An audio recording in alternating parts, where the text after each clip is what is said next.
E aí pessoal, tudo bem? Bem-vindos ao canal Coleção Paralela, eu sou o Rodrigo. Este é o grande mestre do terror. E este é outro vídeo gravado em meio ao calor substancial de Santa Catarina, de Jaraguá do Sul. Mas é um vídeo que eu tô gravando com muito prazer. Vocês estão ouvindo um barulhinho aí? Além dos barulhos externos que costumam invadir o meu vídeo, vocês vão ouvir um barulhinho de fundo. Mas é que eu tô com um ventilador. Completamente impossível gravar hoje sem ventilador. Tá nas minhas costas aqui. E além do barulho da moto, além do barulho das pessoas, vamos lidar com o barulho do ventilador. Mas esse é um vídeo muito especial. É um vídeo que eu fiquei muito empolgado em poder gravar, porque eu fiquei muito feliz em poder gravar, porque é um daqueles vídeos em que você descobre um pequenino tesouro na sua coleção que você não havia notado. Há um tempo atrás, num vídeo aqui do canal, numa aquisição que eu fiz com o meu amigo Jair, né, o grande Jair da Gibiteca do Colecionador, né, um amigo, um parceirão aqui do canal, uma pessoa com quem eu gosto muito de conversar, gosto muito de fazer aquisições com ele. Ele me mandou de presente algumas edições das Super Aventuras Marvel, e entre elas veio a Super Aventuras Marvel edição comemorativa número 100, 132 páginas com o Demolidor. Ela não tem a capa de trás, alguém colocou aqui outubro de 1990. E na época eu já dei a letra dizendo que pouco importa a capa de trás, o importante era ler. Mas eu demorei para ler, senhoras e senhores, eu demorei para ler o material. Até que finalmente resolvi ler. E meus amigos, pensa numa leitura fantástica. O que nós temos aqui é uma edição que até parece despretensiosa, que à primeira vista, quando você olha, edição comemorativa, só 132 páginas, nada demais, com o Demolidor, você não dá tanta importância. Parece que se empenharam menos em fazer um número 100 com pompa e circunstância.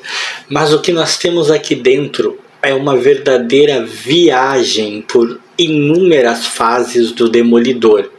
Temos a sua história de origem mais uma vez contada, né? Já todos nós conhecemos a história de origem do Demolidor, a exaustão. Então, né, não precisamos nos deter tanto nela, né? Só o argumento de Stan Lee, a arte do Bill Everett, né, o Demolidor amarelo, como nós sabemos, né, todo aquele seu drama familiar com o seu pai lutador que acabou morto por, né, máfia de apostas, o acidente radioativo que lhe deu superpoderes, que curiosamente na história inicial do Demolidor é tratada de maneira bastante circunstancial. Eu nunca havia notado isso, né? Lendo agora com mais atenção, parece que o fato do acidente ter dado super sentidos ao Demolidor é quase que uma coisa que não se dá tanta importância assim, até que ele começa a agir como super-herói. Aí nós vamos para a segunda história. Cara, a segunda história tem nada mais, nada menos que um combate entre o Demolidor e o Príncipe Namor, né? Também escrita pelo Stan Lee e ilustrada pelo Wally Wood. Meu amigo, eu jamais havia tomado conhecimento que um dia os dois haviam se encontrado, muito menos que haviam saído na pancada. E nós temos um Namor aqui, né? Como sempre, muito sangue nos olhos, né? Muito brigão, querendo arrebentar com tudo, mas extremamente, né, poderoso, extremamente destrutivo. E a disparidade de poderes entre ele e o Demolidor é absurda, né? Foi como aquela vez que eu li aquele confronto, que pretendo reler, inclusive eu tenho a revista aí, né, do Demolidor versus Hulk, que eu li numa edição especial, numa Marvel especial do Demolidor, né, e a disparidade era gigante. Aqui não é muito diferente, né? O Demolidor está enfrentando uma criatura, né, um ser extremamente poderoso, principalmente se comparado a ele mesmo. E mesmo assim o Demolidor se sai bem, é claro, ele não vence, né, o Príncipe Namor, né, muito improvável poder vencer um combate desses, mas ele conquista o respeito do príncipe submarino e consegue grandes façanhas em retardá-lo, em criar problemas para ele. Eu adorei essa história, principalmente porque eu não imaginava que ela existia. O Namor está colossalmente brutal, olha só, né? O Namor arranca postes, ele sai destruindo tudo que tem à sua volta, olha só, é muito louco. E claro, são histórias reunidas aqui, então elas muitas vezes estão inseridas em outros contextos que são explicadas ali com recordatórios, tal, né? Tipo, o Namor sai dessa aventura com o Demolidor para voltar para o mundo dele, para voltar para Atlântida, para combater uma revolta que está havendo lá por traição de um dos seus súditos. São coisas que a gente fica sabendo. Se houve histórias posteriores, obviamente elas não são contadas aqui nessa edição. Depois há o irmão gêmeo de Matt Murdock. Eu achei curioso, essa história é meio clickbait. Eu pensei mesmo que havia se criado de alguma maneira um irmão gêmeo pro Matt Murdock, até porque o texto explica que essa história mais tarde foi simplesmente desconsiderada no cânone do Demolidor, né? E o argumento é do Stan Lee e os desenhos de Gene Colan. Mas, na verdade não, né? Não há um irmão gêmeo. É o Matt Murdock fingindo que tem um irmão gêmeo e assumindo outra personalidade para fingir. A história, na verdade, só vale por esta curiosidade, por vermos o Matt Murdock fingindo que tem um irmão gêmeo, e pela primeira aparição, eu creio, do Homem-Sapo, um personagem bastante esquecível, bastante risível. Ó, o Matt Murdock fingindo que é o irmão gêmeo malvado, né? Né, que é um personagem bastante esquecível, bastante risível, e que eu conheci uma vez lendo uma revista do Capitão América, que ele enfrentava o Garra Amarela, se não me engano, e o Homem-Sapo, né, o filho do Homem-Sapo, na verdade, aparece, e o Homem-Sapo é citado, né, e aqui tá o confronto entre os dois, e curiosamente ele até que dá um certo trabalho pro Demolidor, embora seja um personagem bem paspalho, mas eram os primórdios do Demolidor, né? Depois eu tenho um outro comentário para fazer sobre isso. Depois nós temos duelo, as histórias começam a ficar um pouco mais contemporâneas, né? Essa história tem argumento do Jim Shooter e desenhos do Jim Kane. Eu sempre falo que eu não sou exatamente um fã do Kane, né? Mas aqui os desenhos dele até que estão mais aceitáveis para mim, né? Um confronto entre ele e o Mercenário. Particularmente eu gosto demais das lutas entre esses dois.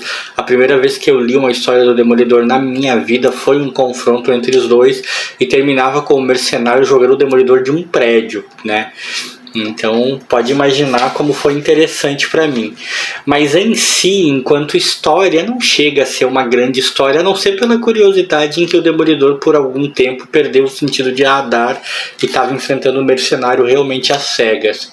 Depois há uma história com Elektra, na verdade eu creio que é a primeira aparição da Elektra, né, com o argumento e desenhos do Frank Miller. Aqui já estamos falando de coisas maiores, né? Todos sabemos da importância que a Elektra teve na vida do Demolidor, né?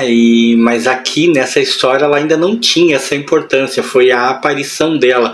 Nós ficamos conhecendo como eles se conheceram, como se envolveram romanticamente e como ela voltou à vida dele. E é curioso que essa história passa nitidamente a impressão, que pode estar errada, eu não sei, eu nunca li nenhum material do Frank Miller para saber se ele fez algum comentário a respeito, nenhuma entrevista, eu quero dizer, né, quando eu falo material, mas a história passa a impressão de que a Elektra não era para ter passado dessa história aqui, que não havia planos posteriores para torná-la mais importante, para fazê-la voltar, né? Parecia que era uma história que era para acabar aqui, que ela era para ficar por aqui e virar uma dessas personagens, né, coadjuvantes que aparecem e desaparecem. Essa é a impressão que você tem.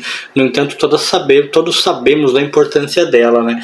Depois nós temos a última história, né, E então você morre, né, com o argumento do Dennis O'Neil e a arte do David Mazzucchelli, né, outro, né, grande artista que lidou com o Demolidor aí, sabemos, né, dupla com Frank Miller, inclusive.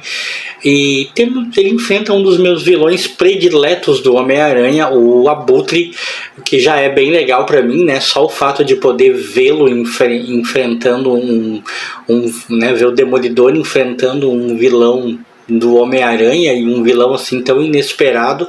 Só que nós temos aqui um Abutre relegado à posição de Abutre mesmo, né?